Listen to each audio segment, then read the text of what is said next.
Holston Habitat serves the Upper Tennessee region and Bristol, Virginia, and was named affiliated of the year in Tennessee in 2023 and in 2025. She received the Habitat Tennessee State Impact Award for the Outstanding Leader of the Year for 2024. Yay! Laura also serves as the Vice Chair of the Johnson City Regional Planning Commission. In the past, she worked for almost 8 years for the Appalachia Service Project and was on the Board of Directors for the Appalachian Community Federal Credit Union, as well as the Appalachia Regional Coalition on Homelessness. She attended the University of Massachusetts, Amherst, and Northeast State Community College. She moved here 13 years ago from New England with no plans of going back. So let's welcome Laura Kelly today. Welcome to our community, in our hometown. Thank you so much. Thank you all for having me. What a pleasure to be here. It's fun to try a new restaurant, and always just happy to be in a room of driven and compassionate women. There's nothing we can't do. As she said, my name's Laura Kelly. I'm the executive director with Holston Habitat. Started about 5.5 years ago. And when I grew up as a little girl, there's no way I could have known where my life would have taken me, but I can definitely see the Lord's hand guiding my footsteps all along the way.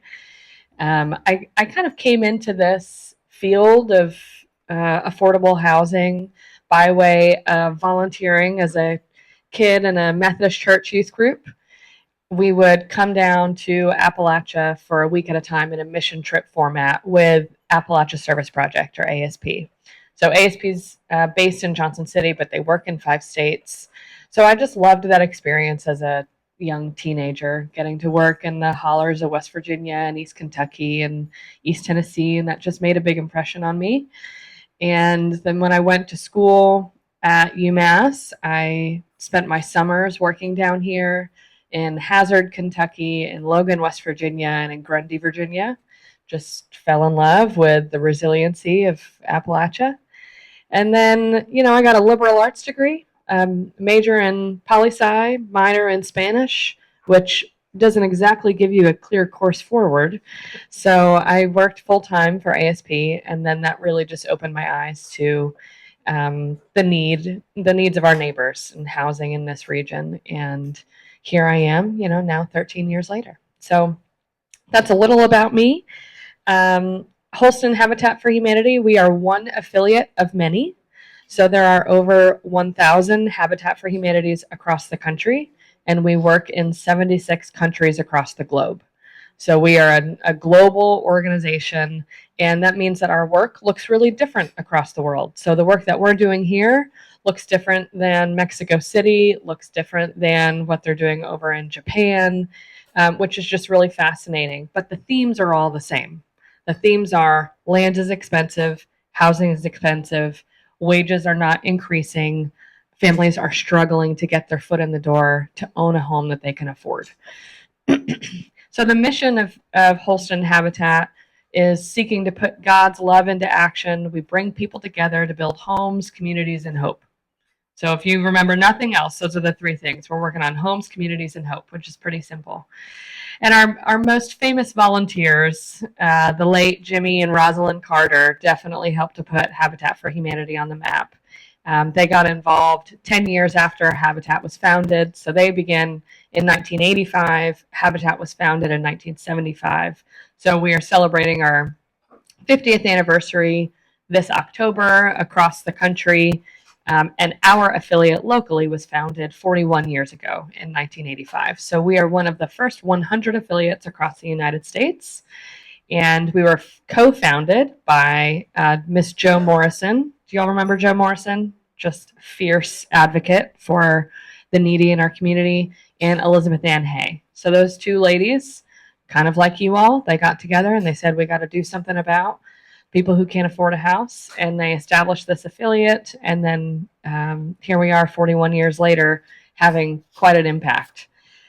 So let me tell you just a couple of facts about the impacts over the years. So We were founded in 1985, as I said, and since that time, we've served over 425 families with new homes and critical home repairs. And what that looks like annually, currently, we're building about 5 to 6 new homes a year and completing 30 to 45 critical home repair projects. So that range in repairs is dictated by how much grant funding we get, how many donations we get, all of those things. But when we are very well funded, we can complete quite a few repairs. As you can imagine, we were really busy after Hurricane Helene, the busiest we've ever been. And so in 2025, which was our 40th anniversary, we built 7 new homes and repaired 55, which was by far a record for production for this affiliate. We were going a mile a minute. So we're thankful for the opportunity to be a part of that recovery. The recovery is definitely still ongoing. We're finishing up 2 houses for Helene survivor families right now in Washington County. We'll have ongoing repairs probably for another year. I mean, there are still families coming out of the woodwork saying maybe we've let pride get in the way of asking for help and now it's pretty bad. So, we just did mold remediation in Carter County on a house that hadn't been touched after the storm, and they just were living with other people. We've got a family in a pull behind camper that they just, they need a hand getting started. So we're busy. We're maybe busier than we've ever been. Part of Habitat's core principles since our founding has also been tithing. The work that we do here locally is really important, but especially in the United States, we have more privilege than some of the developing countries that we're working in. So we are encouraged, but not required to tithe a % of our general donations annually, or of the revenue that we get from our restores, which I'll talk about in a moment. So to date, as of just 2 weeks ago, since our founding, we have tithed $1 million to international habitat work, which has resulted in building houses for 305 families internationally, which is just outstanding. So we do a lot of good work here in our own community, but we also serve communities nationwide or excuse me, globally. And that's something that we're really, really proud of. We have about 750 volunteers annually that support our construction activities, volunteer on committees and the boards of directors, and help at the restore locations. So we have a good, robust program because we always have stuff going on. There's always ways to get involved, which is one of the things that I love most about this ministry is if swinging a hammer isn't your thing, well, great. We've got other stuff that you can do if you want to make an impact. So there's definitely a spot for everybody. So let me talk a little bit about the businesses of Habitat, and then how does somebody get into a new Habitat house. So Habitat is really a 3-legged stool. We are best known for our construction, so everybody knows about our new home program. There's a misconception that our homes are free. They are not free. They are mortgaged. It's a 0% interest mortgage. So your interest rate can't get much better than that. So we build the new home, and then we also, as I mentioned earlier, we have that critical repair program. So the new home has a mortgage. The repair program has an upfront fee. It's not a loan. It's just a fee that is a small percentage of the investment that we make into their home. And so our average repair costs about $20,000. And so what we're looking at doing is the high impact, really expensive stuff, like the new roofs, the HVAC, the plumbing, the handicap modifications, things that can be warrantied, so that if you do spring a roof leak after it was repaired, then you can call that vendor and say, hey, can you come back and fix what you've done? Those expensive items are hard on anybody to just come up with $10,000 for a new HVAC system. So that's our main priority with repairs. And then the new homes, we're building anywhere between a 1 and a 5-bedroom house, which is about 900 to 1,500 square feet. So basically, for every bedroom you add 100 square feet. The rooms are roughly 10 by 10. Sometimes they're a little larger depending on the layout. But that's our construction program. We've got our new houses and our repairs. Then we are the bank. So we build the house, but then we finance the house. So we are the lender. And when we close on the home, the family send us their mortgage payment. And we handle, the principal is separate from the escrow, of course, but all of the principal payments get recycled and pay for all the next houses. So it's a pretty beautiful model that once you're a Habitat family, you're always helping the next Habitat family build their house. What I will say is when we originate a loan, we make sure that it's never more than 30% of the applicant's household income. So when you think about that, and you think about your monthly payment on your house, some of you might still be paying a mortgage, some of you may be renting, some of you may own your home. But when we look at, all the things that families have to pay for these days, childcare is through the roof. Just trying to pay for a house these days is really hard, needing to have a down payment, our current interest rates being between 6 and 7%. The cost of fuel to drive your vehicle, to purchase a new vehicle, God forbid, is very expensive these days. So it's just tough out there. And so we find that when we originate that loan at a 0% interest rate, families can afford a good amount of their loan because there's no interest, right? And so I'll get back a little bit here in a minute into kind of how the mortgage side works, if that's of interest to you all. So we're the builder, we are the bank, but then we are also retail. So we have 2 restores. One's in downtown Kingsport on Main Street, and one's in Johnson City behind the Walmart on Browns Mill Road. And the one in Kingsport, 35 years ago, it was located at the 5 Points intersection. And then we moved to where we are now. And, it's gone from being a totally volunteer run store to now we've got staff in both locations. We definitely still have volunteers over there. But across those 2 locations, we have about 40,000 square feet of retail space. And all of those proceeds go towards the mission. They help us pay for buying land to build houses on and buying all the supplies and materials. They cover, of course, the operating costs of running and operating those stores. So those stores are a really tremendous way of supporting Habitat.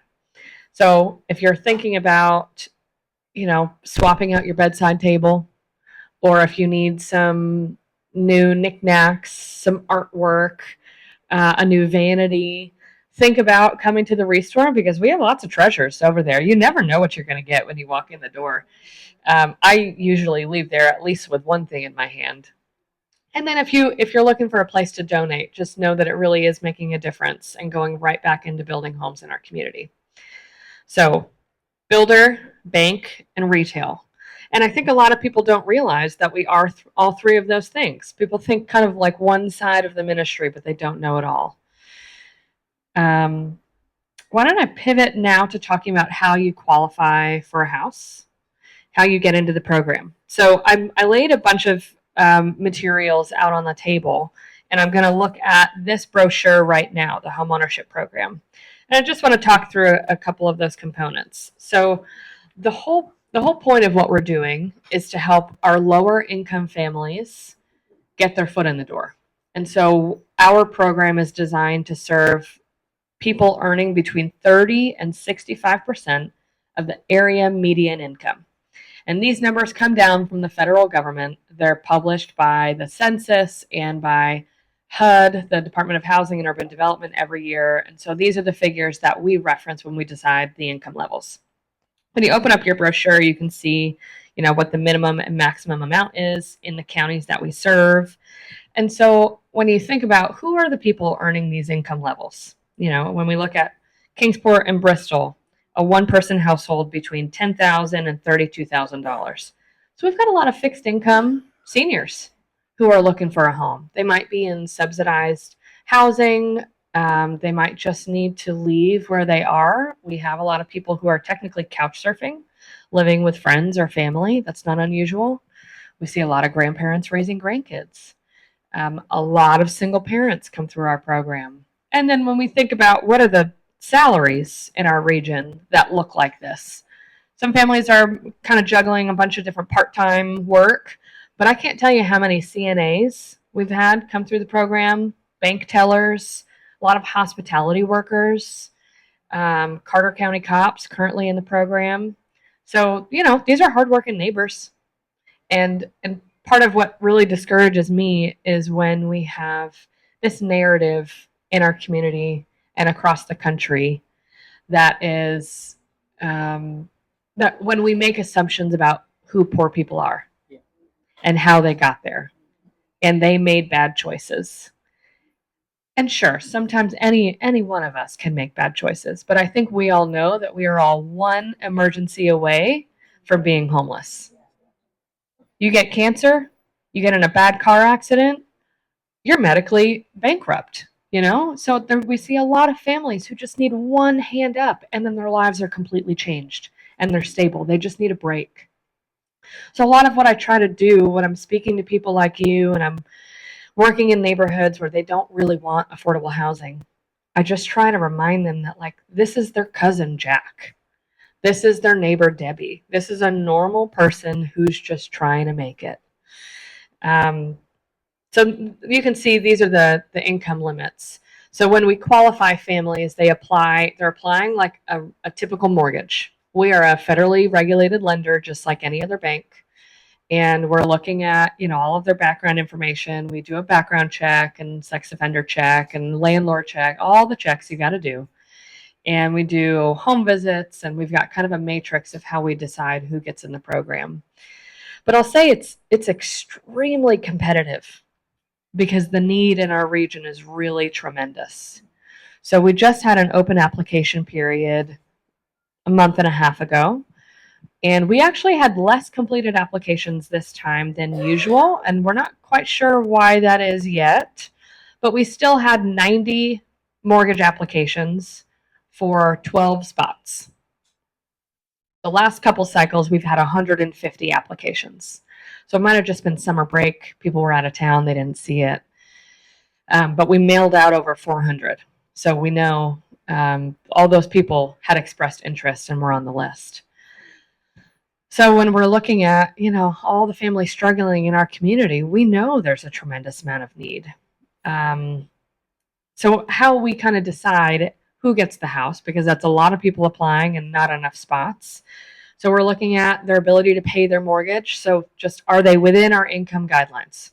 Can they afford a house? Yes or no? And that might include them or exclude them.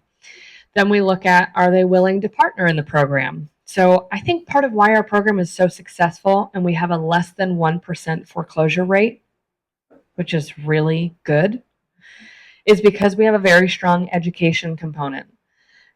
99% of the families coming through this program, they've never owned a house. Their whole family has never owned a house. You don't know what you don't know. You don't know how to maintain a home if your landlord was always in charge of changing your vents or, fixing the roof or calling the plumber.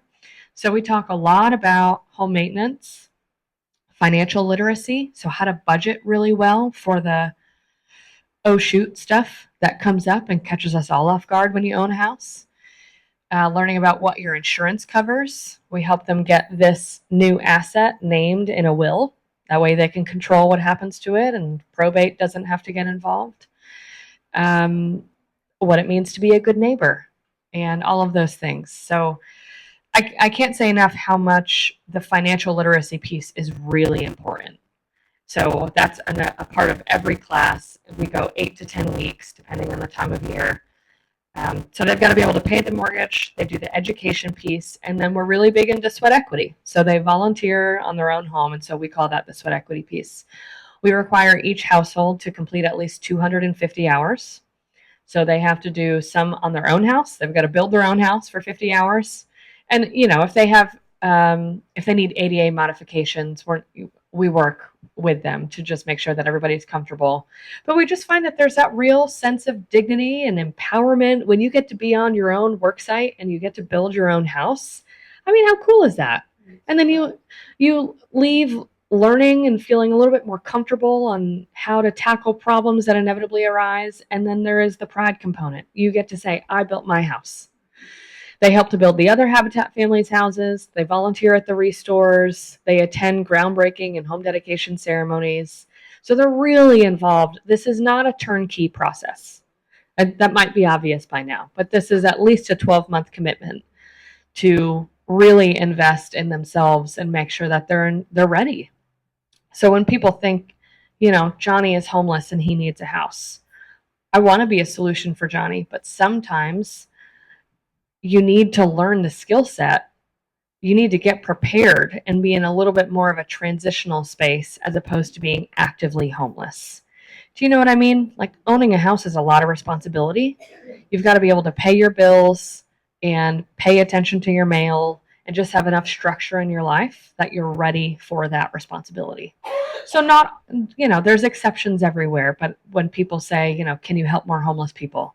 Sometimes, and sometimes they're not quite ready and they need Grace House and they need some transitional services before they get to homeownership. But that's the hope, that they climb their way out of homelessness. They get subsidized housing, KHRA and the other housing authorities, and then they come to Habitat for an affordable loan. So those are the main components of the program. Before I keep talking, do y'all have any questions about how to become a homeowner, what that looks like, how we pick families? Do you always build new homes, or do they purchase run-down homes and fix them up? The question is, do we always build new homes, or do we ever purchase rundown homes and then fix them up? Funny you should ask that. 99.9% of the time, we are building new homes. Occasionally, let's say a family does default on their loan. I'd say we have one family every couple years who just struggles, and we put together a payment plan and they can't quite make it. We can be way more lenient than an Eastman Credit Union, a Wells Fargo, a US Bank. So we know what's going on in their lives if they're having hardship, and we work with them as much as we can. But at the end of the day, we have this mutual contract where we rely on the mortgage revenue to build the next houses, and they have an affordable house. So we each have to be accountable to each other. And if we both try our best and if it doesn't work out, then that is a shame, but it's just what happens. So every once in a while, somebody will foreclose, and then we get that house back and we renovate it depending on how old it is. We might put a new HVAC, new roof, new mechanicals, whatever, and then we would resell it to another family. We recently did have a house donated to Habitat, which I'm not sure has ever happened before. And so that will be kind of a flip that we will fully renovate and then sell to another family. So to me, that would help the community as well, and not having so many rundown homes sitting there that they could be fixed up for that. Yeah. And it would help beautify our community. Yeah. Some of the problems I see are that we just have a lot of absentee landlords, a lot of absentee property owners. So we identify properties all the time that we would love to help rehab and give a facelift. And a lot of times those are owned by LLCs and people that you can't really track down. And but that's a big opportunity. We wholeheartedly agree. Ma'am, did you have a question in the corner back there? I was just going to say that my husband's been dead for 11 years, but he used to, he was an electrician, and he took me down to one house that he was. So anyway, this is a wonderful thing. Thank you. What was his name? Everett. We have a really strong volunteer electrical crew, which, it's just wonderful. So, yeah. Thank you. This impacts the children, that generation. It also teaches them, right? Oh, absolutely. I mean, that's one of the things I love really to think and talk most about, which is just how many single moms come through the program. Almost 50% of the homeowners that Habitat is built for have been single parents. That's pretty striking. I mean, it's hard to feed a family on one income. And you've got to be available if your kid needs to be taken out of school. I mean, so that kind of can limit what jobs you take. But when kids have the stability of a new home, we see it impact their educational outcomes. So just their performance in grade school, but then children of homeowners in the United States are 117% more likely to go to college. That's pretty striking. And that's really just a result of having stability and a consistent bedroom of your own.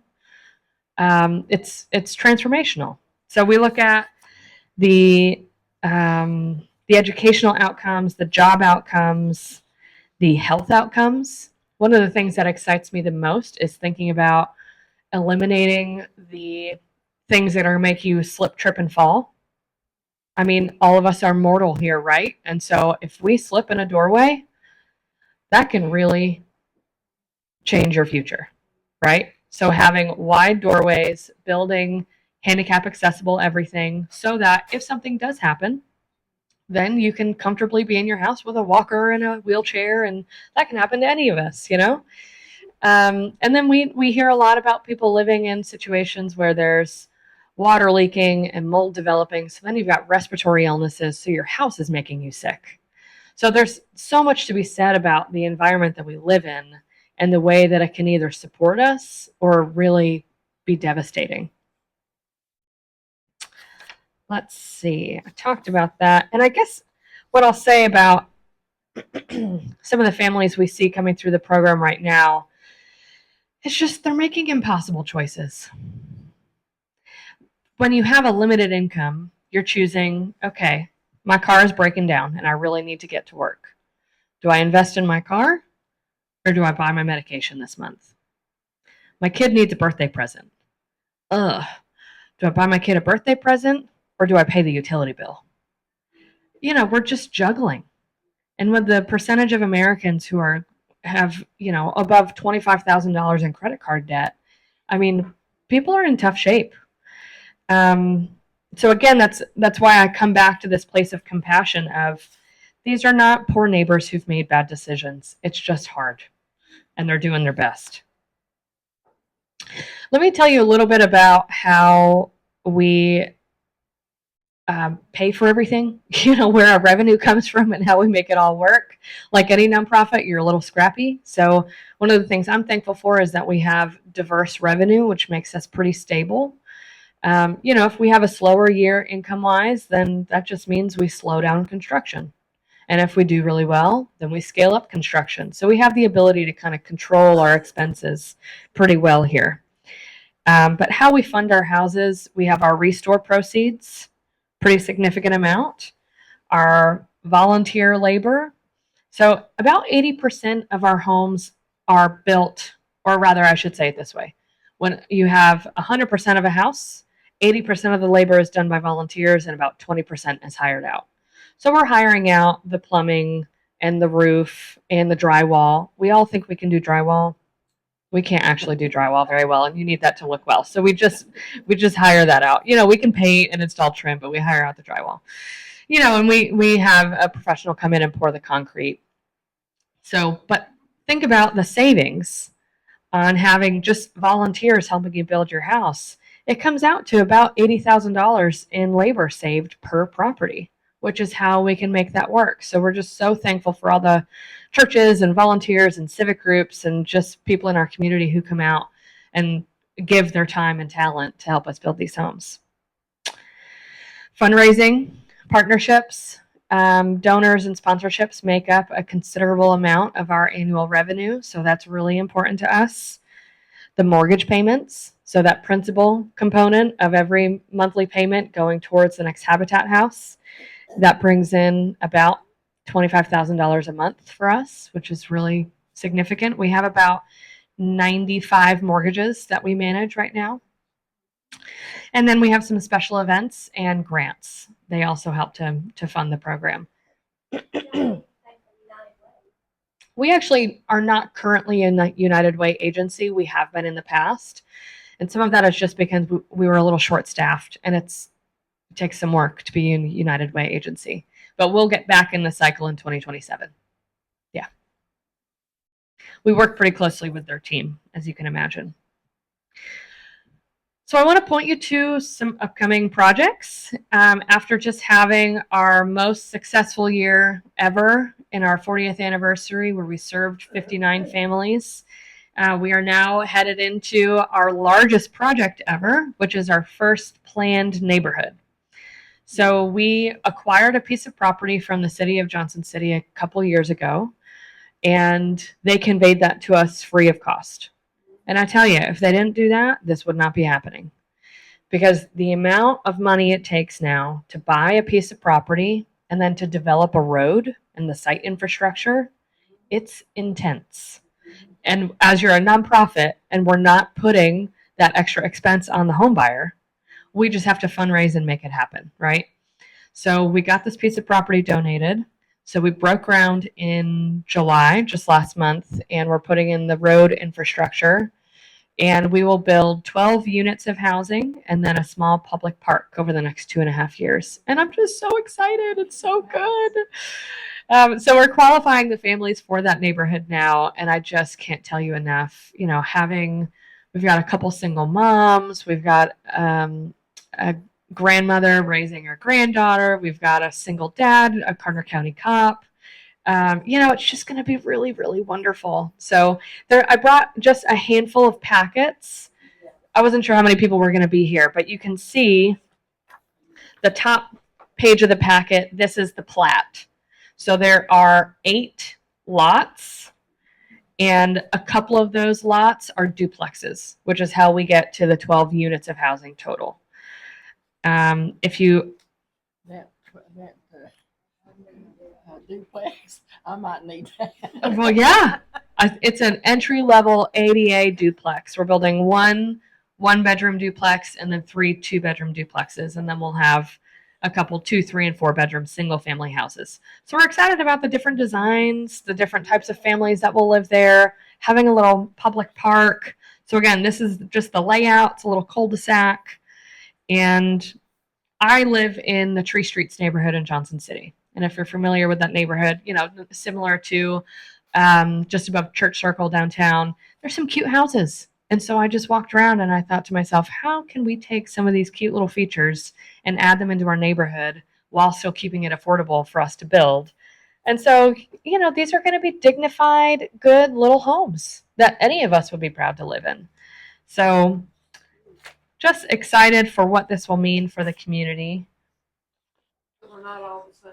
They're not all the same. Yeah, we've got a handful of different designs. Yeah. You got to have a front porch. So they'll all be, again, 1 to 4 bedroom houses. And this will be an active project for us through spring of 2029. So we'll begin some construction this year on houses. We'll probably just start framing 1 before the holidays. We'll build 5 units of housing next year, then sell those and dedicate them in the fall. Then we'll start the next 7, and we'll wrap that up at the end of 2028. So Where are they located? the question is, where it is located. So if you're passing Science Hill on your right and you're going down the hill, down John Exum, and you're approaching Market Street, kind of when you get to the bottom of the hill below Science Hill, there's a row of about 16 townhomes on your left. There's a church on your right. That cross street is called Moreland Drive. And you take a left, and it's a 3-acre parcel there on your left-hand side. What I will say is that, especially on the north lots on that property, they have such a nice view of Buffalo Mountain. So it's just wonderful for a lot of reasons. I'm asking. I'm praying. Linda wants to move to Johnson City, it sounds like.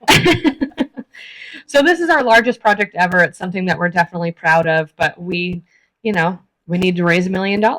So we've done a lot of fundraising. This is a multi-year project, so we don't need it right now, but over the next couple of years, we're going to be fundraising quite a bit for this, because just out of pocket, just to build the road, it's $1.3 million. So whoever is qualified, they don't pay interest, they just a flat mortgage.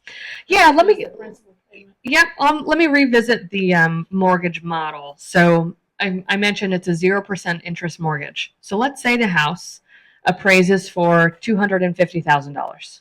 That's pretty typical in this market now, whether it's a 2 or a 4 bedroom. I'm expecting the homes in this neighborhood to go between $250,000 and $350,000, which is frankly crazy when you think about where we were 10 years ago. Nevertheless, let's say one appraises for $250,000.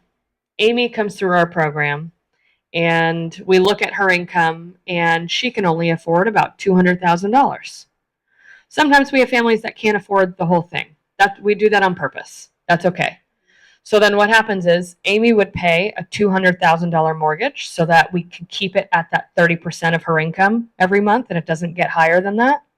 So she pays $200,000, and then Holston Habitat has a $50,000 silent second mortgage. It's a forgivable loan. So for every month that Amy pays her mortgage on time, she earns one payment of that $50,000. So she's really earning like triple the equity a month of the average person. Because I don't know about you, but when I look at my mortgage payment, there's a lot of interest.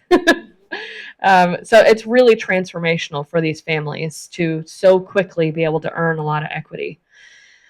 And now what we have to make sure of to make sure that we are solvent and that we have enough money to do this is we have to keep our building expenses far below what their mortgage is, because we collect on their mortgage over 30 years, right? But we have to front 200,000 or 160,000 or whatever it is to build that house right now. So we are very cash out heavy, and then we fundraise and get reimbursed for grants. So there's always this ebb and flow. And it's a little bit like predicting oil futures of what you think the houses are going to appraise for and then what the actual loans turn out to be. Whenever, are they qualified to be the owner of the house, or what if they wanted to sell? Are they liable? Allowed to sell? Yeah. So can Habitat families sell their houses is basically the question. So once they buy the house and they sign on the dotted line, we are just the bank. We take their payment. And what that means is if they don't mow their yard, we can't really do anything about it. Does Eastman Credit Union call you if your grass gets high? No, that's a code enforcement thing. So that's why we talk in our education classes about why it's really important to maintain your home and to be a good neighbor. We give them lawnmowers so that they have what they need to do a good job.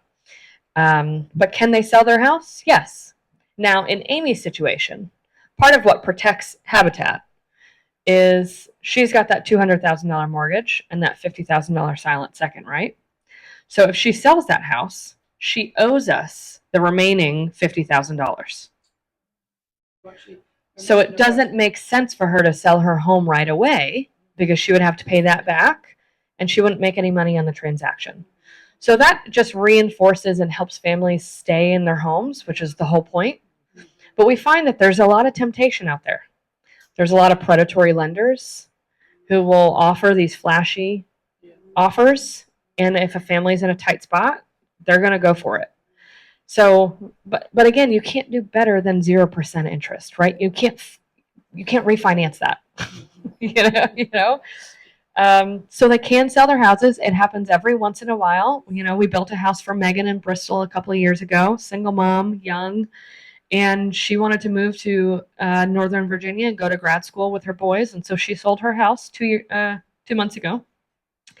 And that's a little unusual, but she earned equity in her home. She got a little bit of money out of it when she sold. That helped her move and get established in Virginia. And that's great. That's a success story. That's what we want to hear. That she's pulled herself up by the bootstraps and she's going to keep moving on up in the world. So generally speaking, when families get into their Habitat houses, they stay. We just had somebody pay their house off yesterday. So we had a big party in the office. It's very exciting. But yes, they are a homeowner just like you or I. They can do whatever they want with their house.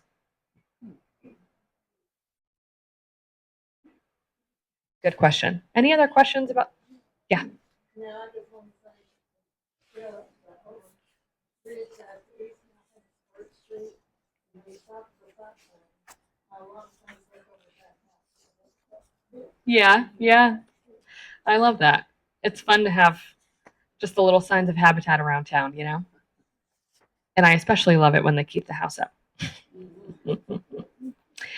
I'll point you to just one or two more things on the table just as a heads up, and then I can kind of leave it there. But I brought just a couple copies of our gratitude report. If you want to dig in and learn more about our annual numbers, our audit, our some stories, who and how we serve. This is just a good visual of what we do. And in looking in here, I'll just point out a couple of annual events. So as I mentioned, we're building this new neighborhood in Johnson City. That's going to be a really big focus for us. And so we annually host a Women Build event because I think women should build a whole house. We can do that. So it's been our goal over the last couple of years to have every week of volunteers be full of women from start to finish. So we are up to about 6 to 7 weeks of women volunteers. And there's guidance on site. You know, we do allow men, but generally we try to have this be fully women. We have a female plumber, which I love. I'm looking for a woman who can install some HVAC, a woman on a bobcat. You know, if you know any ladies, give me a call.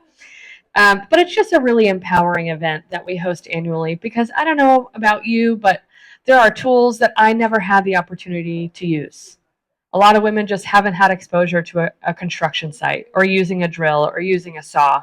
So if you're comfortable, you know, it's a great opportunity to learn and have some fellowship with some other ladies in the community. And then it is a fundraiser. So those projects, we are raising money to build the house, typically for a single mother. So that will be the case in this next cycle. We'll have a single mother that we're building the house for.